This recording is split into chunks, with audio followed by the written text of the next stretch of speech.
Gracious Lord, may the thoughts that you put in my life be the words that you would have me deliver to these your people.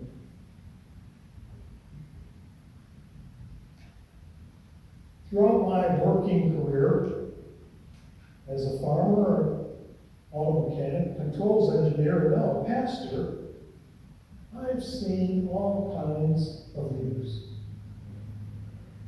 On one extreme are the tyrannical ones who insist on having everything done exactly the way they do it and to their specification. In the middle, there are others who are more accepting of new ideas and changes from those who may have different tools to solve problems or deduce solutions. And on the far side are some leaders who may be like a mother, leading by loving those in their care. These are the best leaders, in my opinion. And they have tactics somewhere between the tyrannical. The best leaders, in my opinion, have tactics somewhere between the tyrannical leaders and the caring mothers who give room to people to grow and learn as they work their way through life. That's what I found interesting in the reading from Proverbs. This description of a capable wife in ancient Israelite terms. The tradition of a capable wife sounds like a mother who will raise a child, care for a family, and allow that child space to grow and learn while leading them to God by her example. That's similar to what we hear in the 23rd Psalm. In our book study, 7 Words, Listening to Christ from the Cross by Susan Robb, she explains that Jesus as a devout Jew, knew the Psalms by heart, all of the Psalms, and he prayed them often in his daily communication with God. So we can understand that Jesus knew the 23rd Psalm, which explains why, when he called Peter to lead the new church, he did so by using the shepherd metaphor of loving and caring for the disciples in John 21, verses 15 through 18. For me, the 23rd Psalm is a psalm of trust in God's care. The Lord leads the faithful. Faithful ones, like a shepherd, leads his sheep, which is a frequent image throughout the Psalter. The central theme of the psalm declares that God's care is sufficient for every need.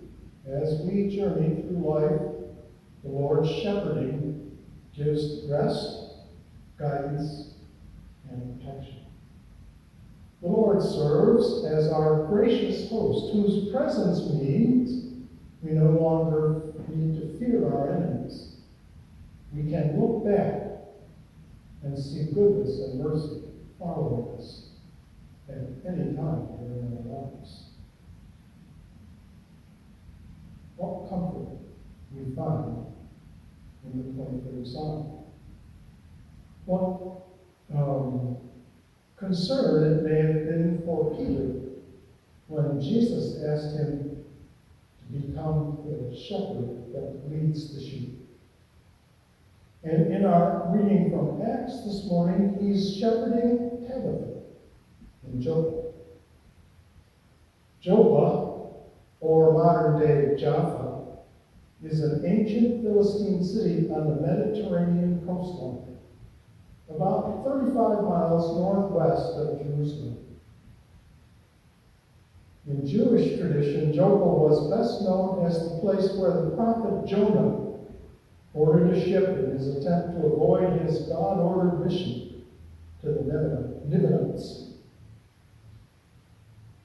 We also read that Tabitha has two names. Tabitha is her Aramaic name, and Dorcas, her Greek name, was translated to Greek by Luke for his Greek-speaking readers. The name means gazelle in whatever translation you use, and she is designated as a disciple and is renowned for her good works and acts of charity in her community. Her importance to the community is evident in the sending of two men with an urgent request that Peter come immediately to Joppa. She was likely a widow herself, seemingly one who hosted a household of ministering widows. It seems that Tabitha is not only a sheep in need of Peter's care, but was a shepherd within her own community, caring for widows and other displaced people. Peter raises Tabitha from the dead, as others have done in both the Old and New Testaments. The miracle is comparable to that of Elijah reviving the widow's son in 1 Kings 17, or Elisha raising a Shunammite son from the dead in 2 Kings chapter 4. And Jesus raised at least 3 people. The widow's son at Nain in Luke chapter 7, and Jairus' daughter in the next chapter, Luke 8.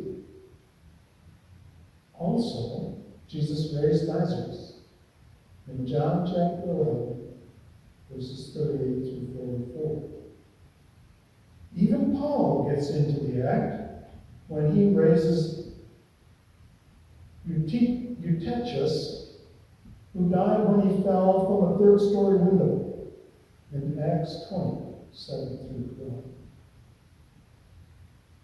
So the miracle of a shepherd who cares for his flock is all through the Old and New Testaments. But sometimes the sheep, like children, aren't listening or following. That's the problem in our gospel reading this morning. Jesus has told the Jews many times that who he is and why he has come. Yet they ask him again here at the festival of dedication in Jerusalem to tell them clearly. Of course he replies with the sheep metaphor. Jesus said, my sheep hear my voice. I know them and they follow me. In verse 27. It is really hard to lead when the sheep don't trust the message. That's true for sheep, children, adults, men and women, all people, really. Jesus calls all of us. Sometimes he calls us to be sheep. Sometimes he calls us to be mothers. Some he calls to be disciples. Some he calls to be discipled. Some to be apostles. And some to be shepherds.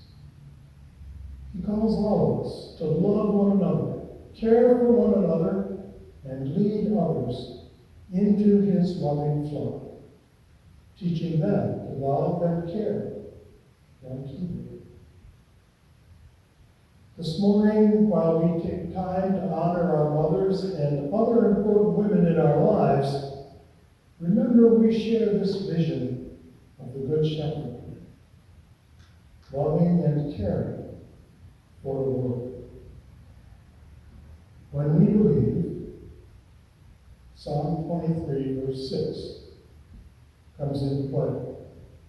For surely goodness and mercy shall follow us all the days of our lives, and we shall dwell in the house of the Lord as as long as we live.